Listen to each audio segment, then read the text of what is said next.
Good morning, everyone. From wherever you are, you're very welcome to the Aurum podcast, where we discuss everything regarding building winning teams.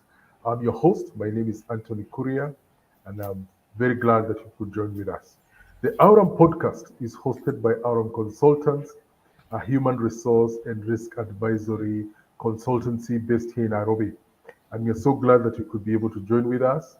This podcast is aimed to help uh, businesses, whether they are SMEs, whether they are corporates, whether they're NGOs, non-profit and non-profit organizations, get the very best in their people management.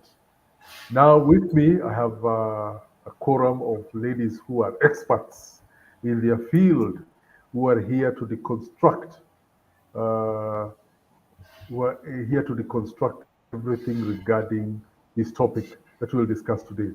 First and foremost is the Managing Director, Aram Consultants, Zipporah Kuria. Welcome, Zippy. Thank you, Anthony. Good morning, our viewers. Good afternoon, good evening. I'm glad to be here this morning, and I'm looking forward to this conversation. How can we make our workplace a place where we say we practice fair labor practices? Thank you. Thank you, thank you. And also with us is also a staff member here at Aram Consultants, a HR team leader. Her name is Kendi Mugambi. Welcome, Kendi. Thank you, Tony. Good morning, everyone. Happy to be back to discuss a very exciting topic today. And karibuni sana. Thank you, Kendi. Indeed, indeed. And then the consultant who helps the consultants, our very dear friend, the HR specialist, Martha Tuku. Welcome, Martha, to our podcast today. Thanks, Tony, and good morning, everyone. We are glad once again to interact, and today we have an interesting subject. Please tune in, share, listen, share, and even add your views. Thank you. Indeed, indeed, Martha. We have a very interesting topic we're having today, and the topic is this month of May we are discussing fair labor practices, and specifically today we want to talk about Kenya labor laws. Kenya labor laws. You know, for any business owner, for a leader, an investor, if you're planning to come to Kenya, you're planning to invest in Kenya or do business or even expand, this episode will provide an in depth look at the essential aspects of Kenya's labor laws. And we are talking about things to do with, we want to touch a bit. This is a very wide topic. We want to talk about things to do with working hours, leave entitlements, minimum wage, and other issues. Those are issues that we're going to discuss. Now, one of the areas, so today we will discuss Kenya labor laws. And ladies, I want us to have a conversation. Out there, I'm sure there are people who are listening to us and who may have questions, who are glued to this discussion and they would want to, they may have opinions, they may have questions. And if you're out there as we discuss, send a question, send a comment. You want to differ, differ. If you want to confirm, confirm.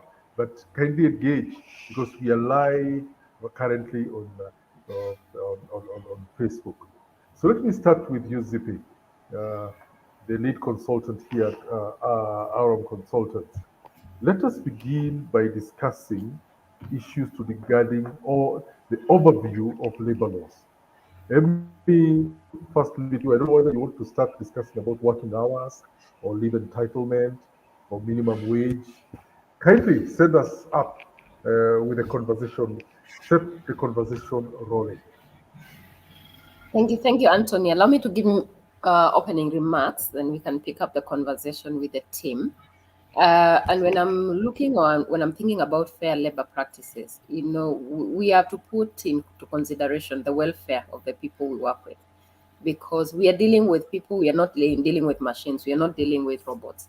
I always say people should not be a means to an end, because we need to treat people well. We need to treat people fairly, and we need to treat people the same way we would expect to be treated if we were in their shoes. And I think when we are looking at fair labor practices, we have to put into consideration, how we are affecting them physically,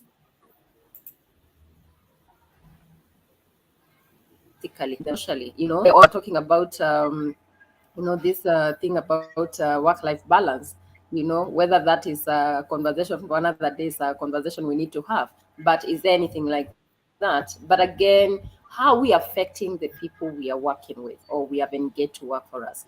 Because I think that should be really at the backbone of every business that we run, not just to make profits, but we need to make an impact in the lives of the people we're interacting with every day. If that employee leaves the organization, can they look back and say, truly, I gained something from being in this organization? Can they say,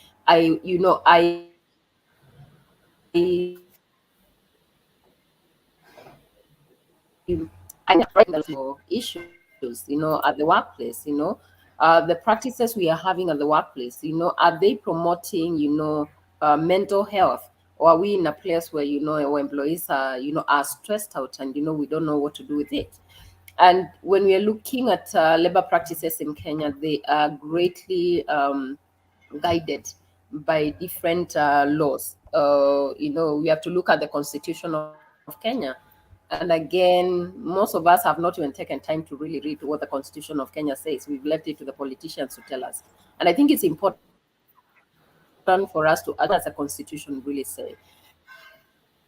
When it comes to Employment Act of 2007 and even the amendments that have been made, what do they say about how we need to manage people while at the workplace? Because at the bottom pyramid, at the end of the day, we have to make sure there's fairness on how we are handling people. We have Labor Relations Act, we have the Occupational Health and Safety Act, the WIBA Act, the Industrial Court Act of 2011, and also international conventions or, the other labor statutes that we need to look at when we are having to deal with people. So I think when we are having this conversation, we can't have it in a box. We have to have a wider perspective because we are dealing with human beings and we are dealing with people. We need to have a life or a long-lasting life impact in their lives, and for this matter, a positive one. So I will allow my colleagues to contribute to this, even as we discuss, what does this mean in our Kenyan context? Okay, okay. Thank you, Zippy. Let me, before I talk to Candy, Candy is at the practical end. You know, she's at the practical end where this thing is, where she has seen stuff happen at the sharp end of it. Let me ask Martha, with her many years' experience at the top level of HR management. Martha, what's your take when it comes to what Zippy has discussed about the wide spectrum of the Kenya labor laws?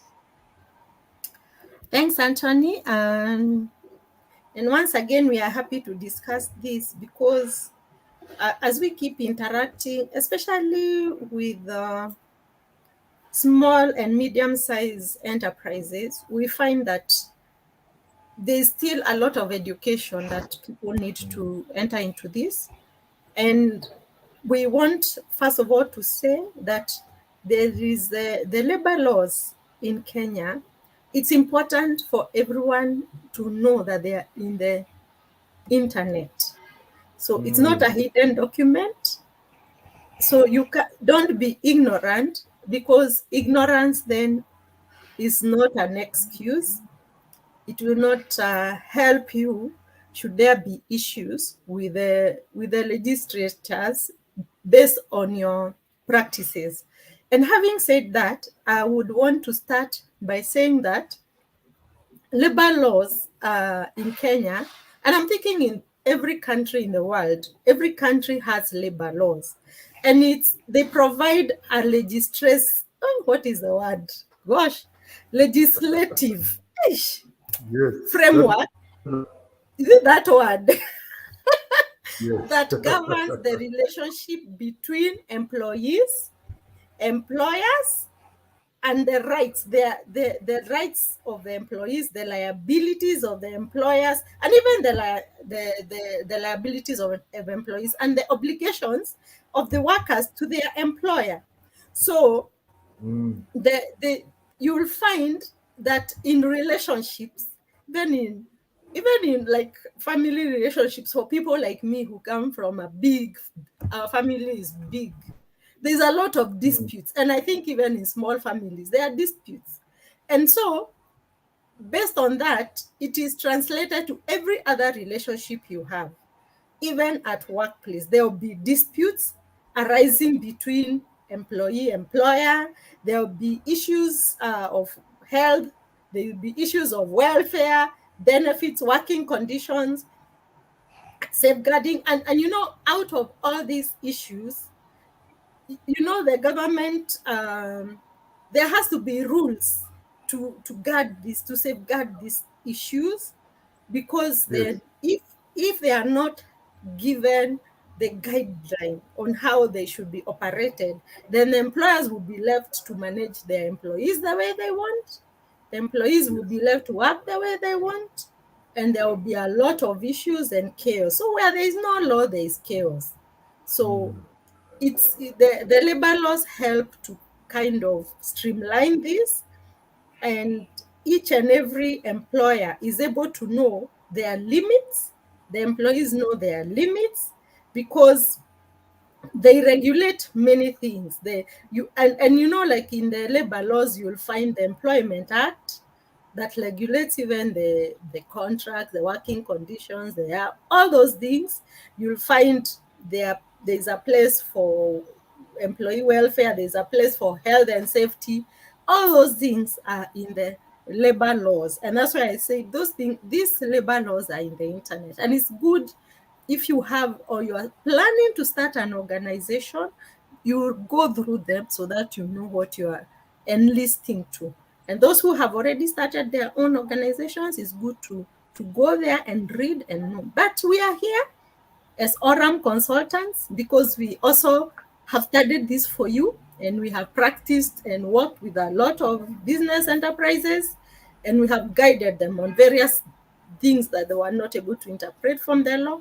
So you can also reach to us, and we can walk with you this journey. But it's so important to know that we have labor laws governing our employment in this country. Thank you very much. Thank you, Martha. Now, Kendi, you are at the sharp end of this conversation. We have Martha who has been done that. Zippy is the strategic lead consult. Now you are the one who makes sure that all these, you have identified a client, you have identified somebody has no labor, has no framework. And Kendi goes in there with her team, whatever, to bring it to pass. What's your take, Kendi, regarding fair labor practices, in particularly in regards to Kenya labor laws? Thank you, Tony, for that. I'd like to add on what Mother has said. Like she has said, these laws are all over the internet, and the employers need to understand that the employees nowadays understand their rights as governed by the laws of employment in the country. So you find in some situations where an employer is saying something and an employee will challenge them because they know, they have read what their rights are, and you'll find them in a tug of war. The employer looks like they don't know what they're doing because the employee has the hands-on information on their fingertips. So we need to understand as employers, these labor laws also govern us as employers in what we need to do to ensure that we're not finding ourselves in legal litigation. So we need to have a balance on how we need to understand, I am starting a business, but I'm not just starting a business to get people to work for me, but I need to understand the aspect of what I need to be doing to ensure that I am being fair to my employees, and I'm also protecting my business so that I don't find myself in trouble when I'm facing maybe there's a case in between, an employee has done something. So it is important to understand these laws that are governing us within the country. That's my take. Thank you. Thank you, thank you, thank you, thank you, Kelly. Indeed, you've said something very important, that employees tend to know stuff about labor laws, and employers, it's because you're thinking about I'm starting a business. I've employed Zippy, I've employed Martha, and my business is, say, a school, or it's a hospital, or it's a manufacturing plant. You think about the end product, and you have probably consigned to the back burner issues regarding labor laws. You're thinking, you know what? I used to watch Donald Trump say, "You're fired," and you think that is the approach you'll bring to their workplace. Zippy, kindly, to help bring the myth of "you're fired" crashing to the ground, let us know. Let's start with things to do with working hours. If you could give us, working hours, leave entitlement, minimum wage. Now that you've given us an overview, kindly give us the reality of how Kenya labor laws work in all these areas. Not only I'm laughing because that reality of the Donald Trump show, and I think this happened way before we ever thought he would be a president. And I Mm. was a fan of his program because I used to find it very interesting the way he would fire people. And you come into a board meeting, he has asked you a question and you falter in what you're saying, and rather he tells you you're fired. And the way he would say it, it used to be with such authority, you have no recourse at all.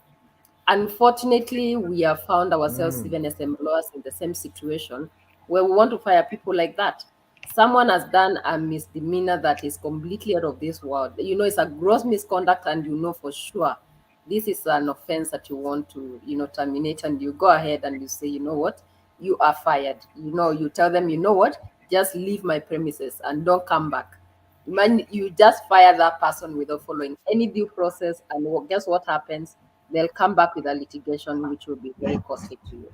But coming back to your question about working hours, I think the law again also defines clearly the number of working hours for employees.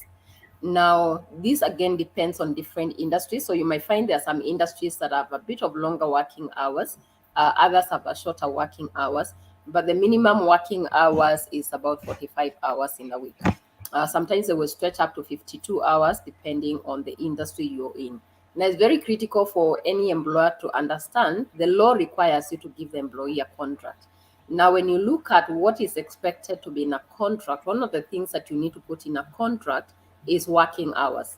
So the employees need to understand my working hours. Sometimes, again, you will find an organization, because of the nature of the business, they maybe work 24 hours or they work longer hours. Maybe they close very late at night. Now, it becomes your responsibility as an employer to make sure the shift allocations again align, and where those hours go beyond the required hours, then again, of course, the issues of overtime or how you compensate any extra hours comes in. So again, you must put in place policies that would help you mitigate some of these things, because sometimes it might be unrealistic where you find maybe the required number of hours, go beyond 8 hours every day, and you realize your business cannot afford in terms of paying, in terms of money. Then what do you do? And this is where you bring in the shift aspect of it, so that you make sure you're regulating the number of hours an employee is supposed to work. So again, I would say the law is very clear when it comes to working hours, and it's important for us to regulate the same. Okay. But So, yeah, yes. Thank you, Zippy. Martha, what's your take regarding working hours, the working hours aspect? I agree with Zippy about working hours. The range of 40 to 52 per week. But then you will realize that there are organizations, so it depends on the organization. If you work for a hospital, it works around the week. So it is important to ensure that you maintain at least the minimum that the government has put. And how do you do that? So you will not be able to afford to pay overtime to all those employees. So it's yeah, good to come up with an agreement that if I have worked the full week this week, then I have an off day next week to cover for the hours that I have overused. Yes. So Mm. that is allowed. So it's so important you just ensure what you can do internally, especially for for any organization that works around the clock. Like you'll find even the hostesses, someone has taken a flight and they have gone, back to back flights. So it's also good to make sure that they rest, because you will not be able to pay for all those hours that they have worked over and above what is expected by the government. So it's good to give off days, paid off days. This is not leave that you have already given. This is off days to cover up for the extra hours that someone has worked. So that's what I can contribute to that. Thank you very much. All right. That's a very good perspective that you've brought in, Martha, regarding, okay, and Zippy had alluded to it, okay, you have between 45 to 52 hours, uh, which, depending on the industry, the employment law allows. But now you have probably, like now, for Kenya Airports Authority, it has to work 24 hours, you know, controlling flights in and out of the country. Hospitals also provide essential services. You cannot say, ikifika saa fulani tumefunga, we are closed. You've got to operate 24 hours. Even some industries, because of the demand of their products, so you've got to have those shift system. Now, Candy, from your perspective, I know some of your clients don't work 24 hours. So, what's your take regarding how to manage the number of working hours? Because yes, some of the SMEs that we work with don't have a 24-hour shift, but they still demand a lot of work from their clients. For example, restaurants. I'm sure you've dealt with a bit of restaurants where shifts can be pretty long. What's your take regarding working hours on the practical end of meeting the Employment Act situation? Thank you, Tony. I'd like to add to what Martha has said in terms of how do you compensate if an employee has worked over and above the hours that they are required on. Talk on about the industry that I have worked with longer in this, that is the hospitality industry. And we find that, yes, you are supposed to come in for a shift from morning to evening, but something happens, someone does not show up, you're forced to extend and do a double shift. So how do you as an employer compensate this employee, knowing that in your policy your policy does not allow paid overtime? So what actually happens is we compensate by giving you the next day as an off day. So if you are supposed to come in the next day, you just rest the whole day and come the next day. At least you're rested. This is to ensure that you don't have fatigued employees on ground, which at the end of the day will end up messing up service, especially in the hospitality industry. When you have an exhausted employee and you're expecting them to serve the guest and bring in business for you, then you end up losing if you don't give them an off day. So, like Mother said, ensure that there's a balance in between employees' rest and having them to extend. Yes, truly it happens, and I know it also happens in hospitals where you find someone has gone for a straight shift, especially the nurses. But when you have someone who is sleep deprived, working the next day and the next day without rest, then that would be a loss for you in terms of business, because they will not give their 100%.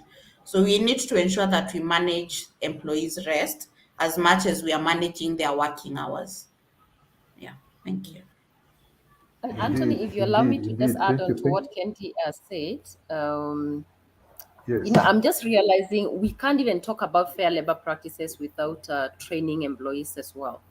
And especially on this particular area of working hours, where you find your organization is not necessarily an 8 to 5 because of the nature of business.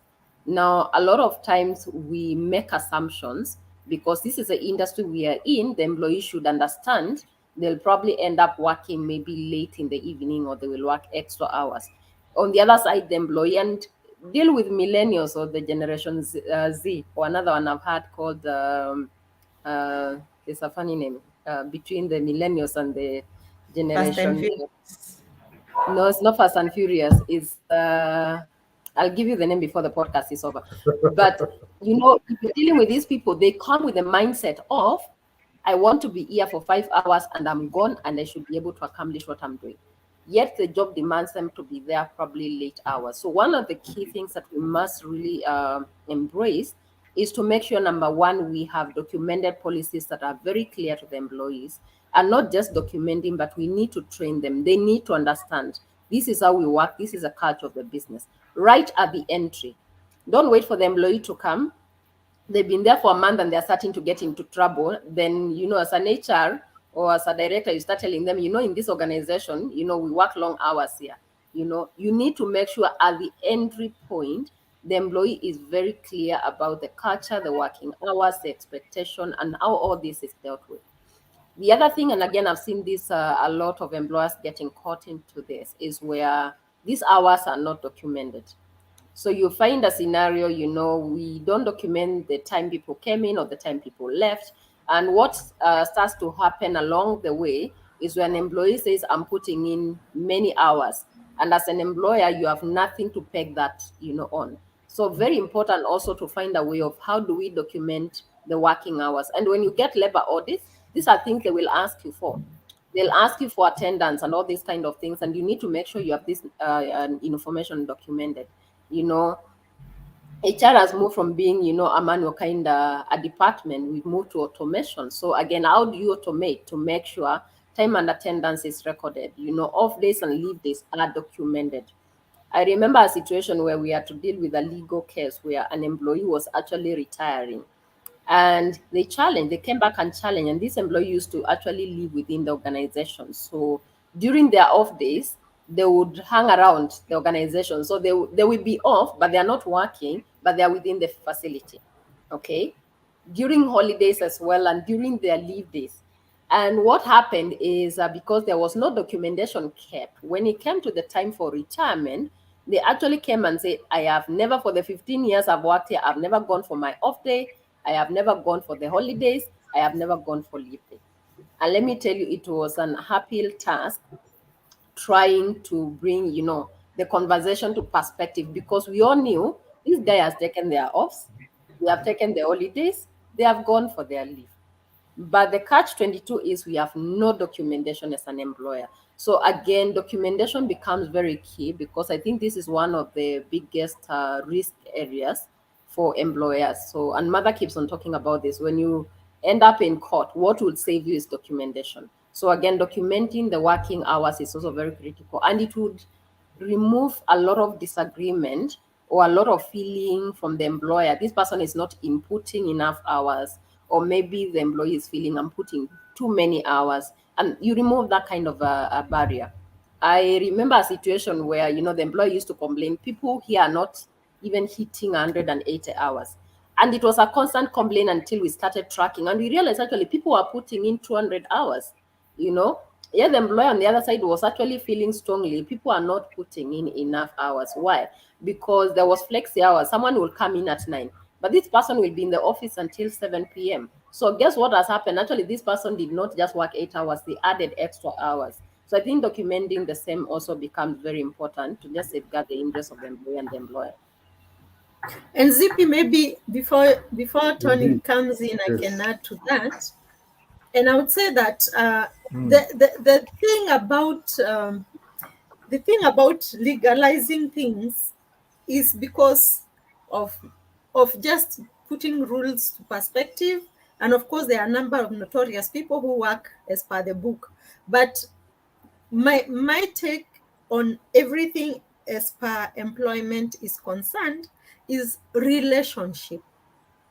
So when you have a relationship, you'll find some of these things are really they are not coming in. The most important thing, first of all, is to ensure that, as Zippy has said, it is documented, it is in the policy, it is in the employment contract. So you, at the back of your mind as an employer, the general working hours are 52 per week, but the normal working hours are usually 45 hours per week, Monday to Friday, and then I think 5 hours for Saturday. That brings in that perspective. So that should be at the back of your mind. And and you need to have that written for every employees to see. But over the years, when I have seen my employment, I mean, I can't even tell how many hours I would work per day. When COVID came, and then we are working from home, I would just find myself at 9 p.m. I'm still at the desk. And maybe I woke up working with some of these organizations. You find meetings are done at 7:30 a.m. So you are at your desk in your pajamas at 7:30, and at 9 in the evening, you are still working. It's because of, you see, I'm not even looking at when I entered and when I came, because there is a relationship and there is maturity in employment. So a case in point is, when I started my HR career in a bank, there's this driver who was the CEO's driver. And in the bank, our CEOs were coming. They were not permanent. They used to be sent from the mother country, and they'll come for only 3 years. And this driver who was assigned to the CEO was very particular. So this CEO came and he was very energized. He was at his gate before 7. And he even called the driver and told the driver when he's about to go to the gate. So he didn't even want to be picked from the house. He was that energized. So the driver never went until 8. So the guy was at the gate from 6:30. And then the guy picked him, the driver picked him and brought him to the office. And the CEO came straight to my office and told me to sack that guy. So I called him. I said, so and so, what happened? I told Martha, I was there at 8. and, and because my work starts at 8. And I thought, oh my gosh. But the guy is saying he called you. Why didn't you tell him you're not ready? I don't know why he wants me to go to work at 6:30. I'm supposed to be there at 8. So you see some of those things that lacks maturity. You don't even know what to do with that kind of a person. So the CEO was the first week. That was his orientation. And all I had to do is change drivers for him, because him and that guy were not in sync. Overflowing. Yes. And when I got a new driver, this new driver, I mean, the CEO would want to stay late and he stays late. There's no complaint. So that's when I realized this guy is being nyanyaswad, because now he's picking early and he's leaving late. And because for that cadre would give overtime, I told him, okay, you are a nice person, so just make sure you fill in your overtime so that you're paid. So I wanted to bring the aspect of a relationship, other than the legalistic kind of working, where now we have to be checking, Zippy ali clock in sangapi na alitoka sangapi. I can clock in at 6 Zippy and leave at 9, but what have I done during the day? Can I be accountable to all those? Was I motioning around? What was I busy doing for over 10 hours in the office? So it's a relationship thing, and I just wanted to bring that aspect. Thank you very much. Thank you, Mother, for actually bringing that aspect of a relationship, because when we don't build actually good relationships at work, what happens? The business actually starts to suffer. Okay. And we'll realize, most of us professionals, whether we like it or not, 8 to 5 does not exist, depending on the level where you are at, and I'm sure even in the government offices, and I've seen people working very late hours, and I'm sure the government doesn't pay them overtime. Why? Because of probably the relationship. The other thing actually on top of the relationship, Mother, is your own KPIs, where you find, you have an organization where performance is a culture of that organization. Naturally, you will not force people to put in extra hours. Why? Because at the end of the day, it's going to be your deliverables, which you sit and set together, or the employee actually sets their own deliverables, and you agree this is what you're supposed to deliver.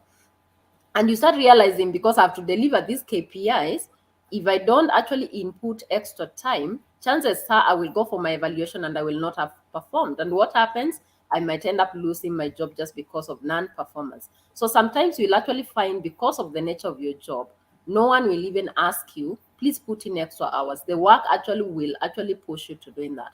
But again, that can only be built, like what Mother has said, on relationship. Because I love doing this job, I love being here. I believe I am being given a fair opportunity. I'm being remunerated fairly. And I mean, when we talk about remuneration, and I think that's another elephant in the room, you can never remunerate people where they always feel, I'm remunerated very well, I have no issues. I mean, it's an issue of how do you balance out the whole aspect of the employment relationship. Do people feel, I am I am valued as an employee. My input is important. What I'm doing, I'm being trusted to do whatever it is that I'm doing, and I can do it with confidence, knowing that, my employer trusts me to do this. So again, I think we have to look at it also from a very broader perspective when it comes to these working hours, because it can never be cast on stone. Back to you, Anthony or All Kendi. right. All right. Thank you. Thank you. Thank you. Thank you, everyone. Indeed, Martha, Martha, you brought a very practical issue regarding that driver. Because even Kendi, I'm sure you can relate with this. Zip, you can relate with this. We work with people, some of our clients, some of our people work. Some of them are high energy. I think those are Martha, that boss you're working with must have been the generation Fast and Furious that I just had Kendi mentioned. I was about to ask Kendi whether it is us, my generation, that is Fast and Furious, but it looks like that CEO who came from wherever must have been the Fast and Furious type, where you have somebody who is working crazy hours, somebody who is energized, and the driver is operating on, yeah, my working hours begin at 8. So please, where come on Ambio, you could be using that 1.5 hours to jog to work or something of that sort. So can you imagine we have just talked, we have spent the last 30 minutes discussing working hours only. We have not discussed leave entitlement, minimum wage, disciplinary management. Now, and we have just a few more minutes to go. Zippy, can we what do we talk about? Do we touch slightly on issues to do with leave or minimum wage?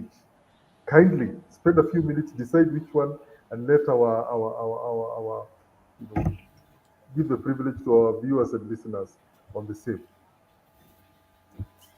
Wow, Anthony, all these areas are quite important when it comes to fair labor practices, and I know our guest probably next week will talk a lot about minimum wage and fair pay for the job that is being done.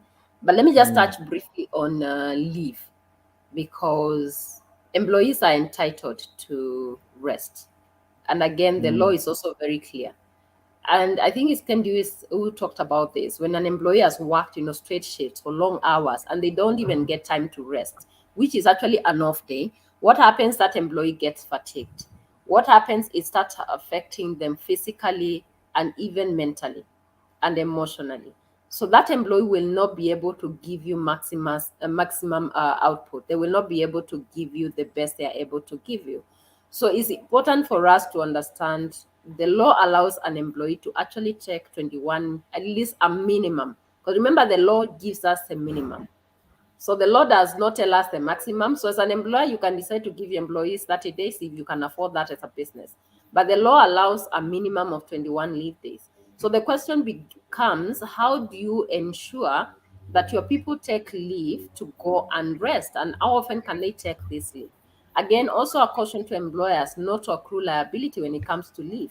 Imagine you have 1,000 employees, and for HR professionals who might be listening to us, this is a metric you must track and make sure the employer is not incurring liability in this aspect. Imagine you have 1,000 employees. Out of the 1,000 employees, each employee closes a year with about 10 to 15 leave days that have not been utilized. Can you imagine the cost to the business by just having that kind of a liability? So it becomes actually a responsibility of the HR and the managers to make sure this is being done. Employees are taking their leave, and the same is being tracked. I have had one of my friends talk about an organization they work for. where employees are not entitled to take leave. Again, this can land you into a lot of challenges as an employer. Not only will that employee not give you maximum output because they are fatigued, but it can also land you into a challenge. So when it comes to leave entitlement, let's make sure we allow employees to take their leave. And this comes from a planning perspective. Now, again, to talk about leave, this cannot be a responsibility of the management. And those who have worked with me, you will always hear me saying this. It's your responsibility as an HOD, it's your responsibility as an employee to plan your leave. From the beginning of the year, you know, at some point you will want to take rest. Plan so that, again, there's a proper way of planning work so that, again, work is not affected. But don't be that kind of an employee who will say, you know what, let me accrue these leave days because, you know, I will end up being paid some money if I don't take the leave. Most organizations will realize they've moved from actually compensating leave in terms of monetary form, and they tell you you must take your leave. So again, plan for your leave, take your leave, go rest, go re-energize so that you can come back and give your best during the time again you're working. I think that is what I can say about leave. There's many forms of leave that we can discuss, but I'll allow my colleagues to give their input on that. Yes, and Zippy, adding to what you have said, yeah, so we know that the minimum the government has given is 21 days, which calculates to 1.75 days per every completed month. What I can say, for me, that's really enough leave days. So this same employer there's this, my first HR job was in this bank, and I can tell you, I grew very well. I grew up, because then it was the most challenging environment, but it was for me, it was for learning, and I learned very easily. So we actually had 52 working days. 52 was, what was 52? We had leave. Gosh, we had 52 for annual leave. We had 30 something for sick leave. Okay, we had a lot of leave. And why I'm bringing this up is to show you how also you can put your organization at risk when you have all this leave. And that's why I'm saying, for me, what the Kenya government has prescribed is really enough. So you find, like, the challenge mostly there was a subordinate staff, the drivers, the office assistants. They would take all that 52 leave days. No, they will not take the 52 leave days, because then, leave amounts to money, is equals to money. So they will take the sick leave. So everything they want to do with their life, they will do using sick leave, because it was also a lot. Then you find, especially because I went to a place where the people were they entered the bank when they were young and they were retiring. By the time I was coming out, there were so many people who needed to retire. So even as you are calculating their final dues, which involve many things, you're finding you're calculating 52 days of leave. Wow. And you're wondering, how did this happen? So it is very expensive. Leave is an expense and a cost for you as a business CEO. So having the minimum is good. And number two, having leave plans from at the beginning of the year. So for me, over the years, what I have done is I've ensured every head of department will give me the leave plan for each and every of their employees. And why you involve the department head is because the department head is aware when there's a lot of work, when there's lacks in the organization. And so when during the times of lacks, it's okay to have as many people on leave as possible. And when now there's a lot of work, then you shouldn't have as many as possible. And that's why you involve the heads of departments, then they give you leave plans at the beginning of the year. So that as HR, now the work of HR will be able to track and ensure Tony failed to be on leave this year, this time of the year. So, Tony, what are you doing in the office? Mm, You're supposed to be on leave, to make sure that people take that leave. The law says that we should have 2 straight weeks without interruption. So at the minimum, is it's so important that you ensure that 2 straight weeks of leave per year happens. So some organizations will have contracts that are ending, they are fixed term contracts ending within the year. It's so important that you articulate very well that every leave must be taken before the end of contract. Why? Because should the contract end and it's not, you are not renewing, remember, you will have to pay for the pending leave days.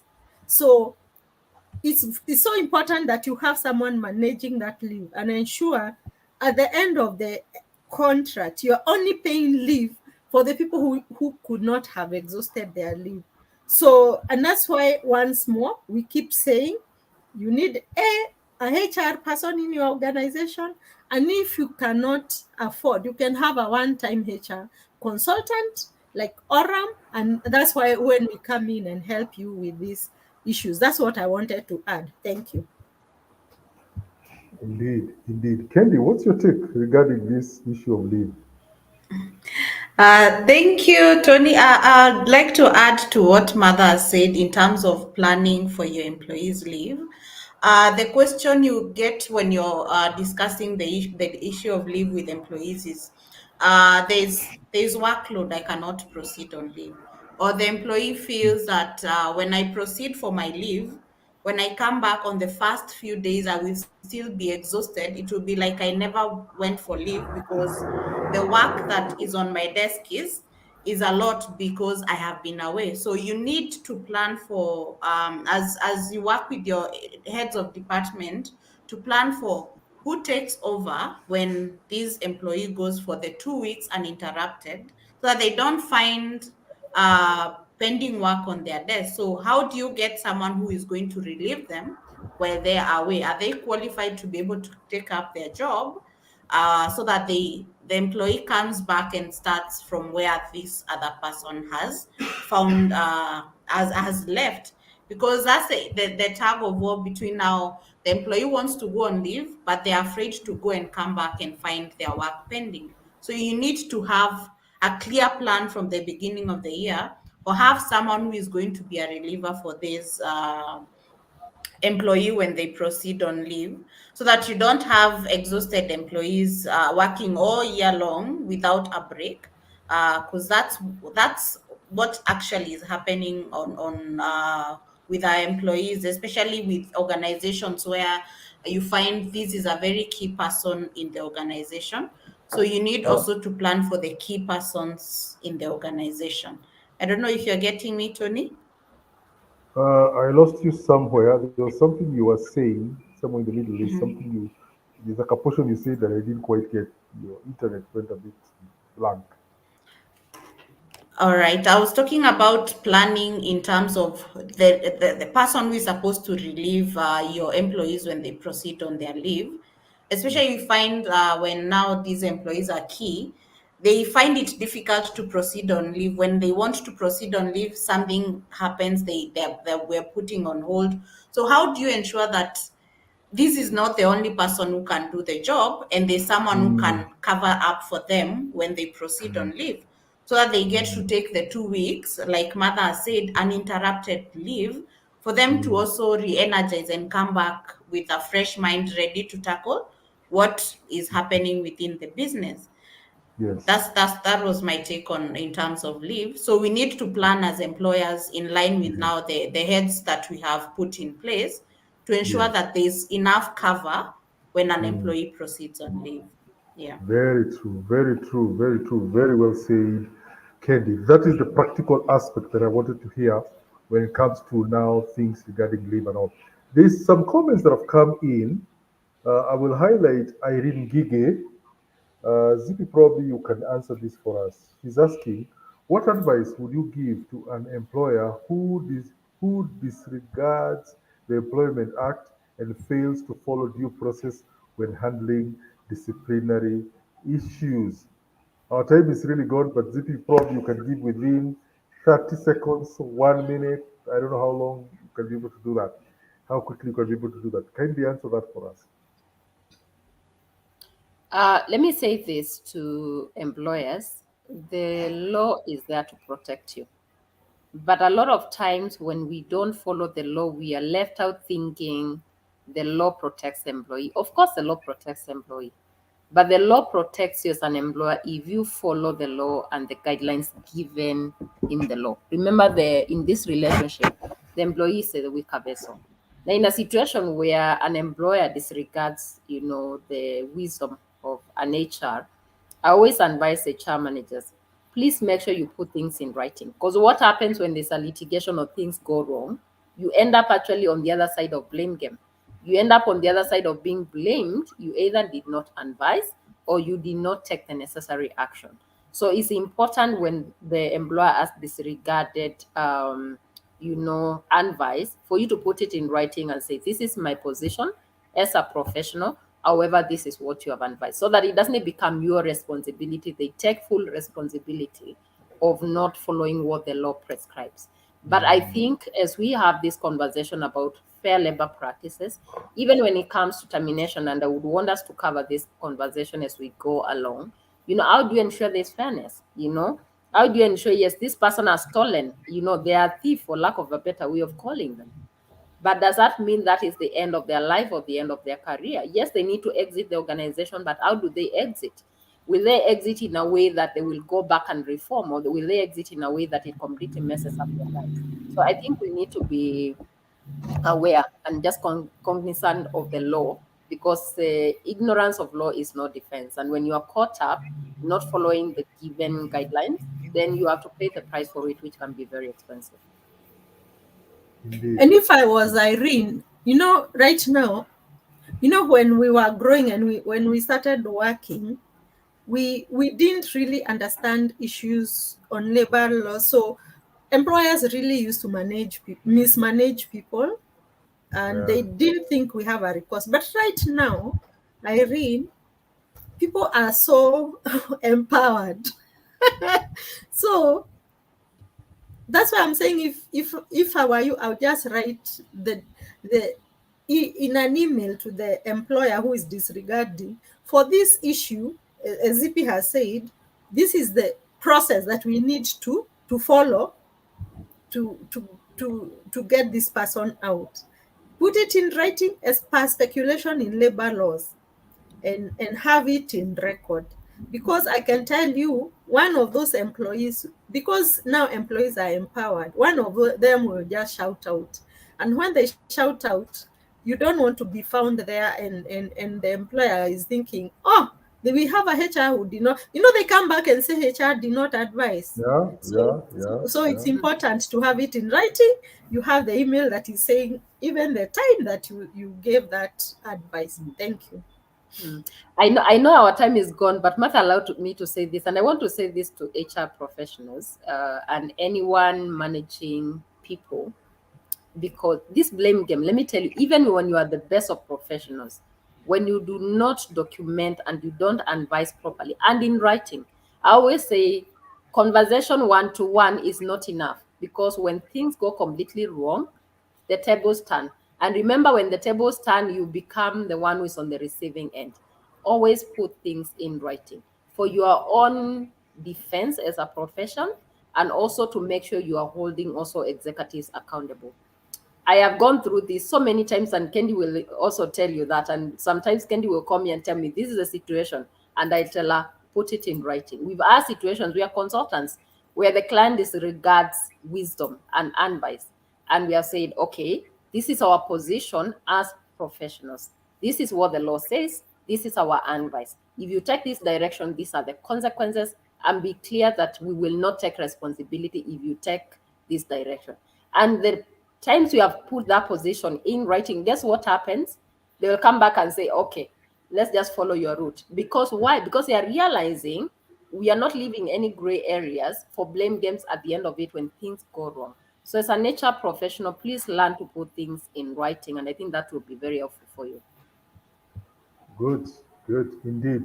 We've really done, we've gone beyond what we had hoped to finish, but I can assure you we have not even scratched the surface. This has been enjoyable.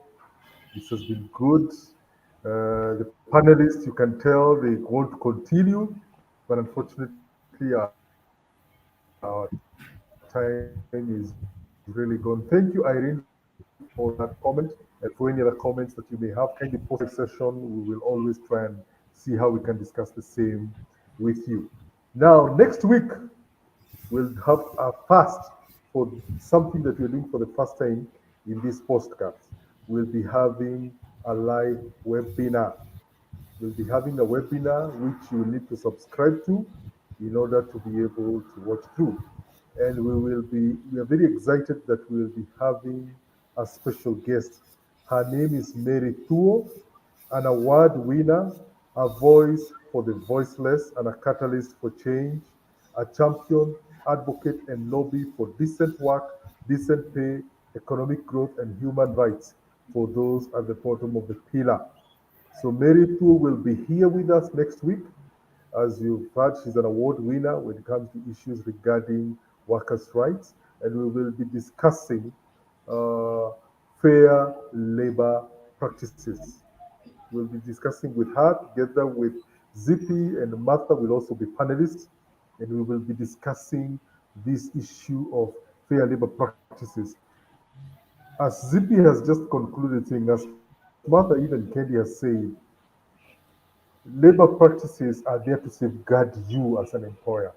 You as a business, if you're the executive, if you're the founder, if you're the entrepreneur, if you're the CEO, these labor practices, these employment act as guardrails to prevent you from falling foul with the law, and also protecting you from unscrupulous employees, as it were. They are guardrails that keep you in check to be able to run your business without having to worry too much whether you're stepping in and out of the law. So kindly make sure that you log in next week. Don't fail to join with us. Exactly a week from today, we will be concluding this discussion regarding fair labor practices. Having said that, you can always get in touch with us. Our contacts are at the bottom of the screen via email, via LinkedIn, via YouTube, via Facebook, via our email address, via our telephone numbers. They are all at the bottom of our screen. Kindly reach out to us. You need help. You need your issues with your labor practices. You don't know whether you are doing the right thing. You have listened to these ladies and you're thinking, man, I am exposed. I am seriously exposed and I need to do something ASAP. Reach out to us. We'll be glad to help you. Thank you, Candy. Thank you, Martha. Thank you, Zippy, for taking your time to join with us. And thank you, our viewer and our listener, for taking off your Saturday morning to be with us. We want to appreciate you. We say, have a nice weekend. I've been your host, Tony Kuria. God bless you.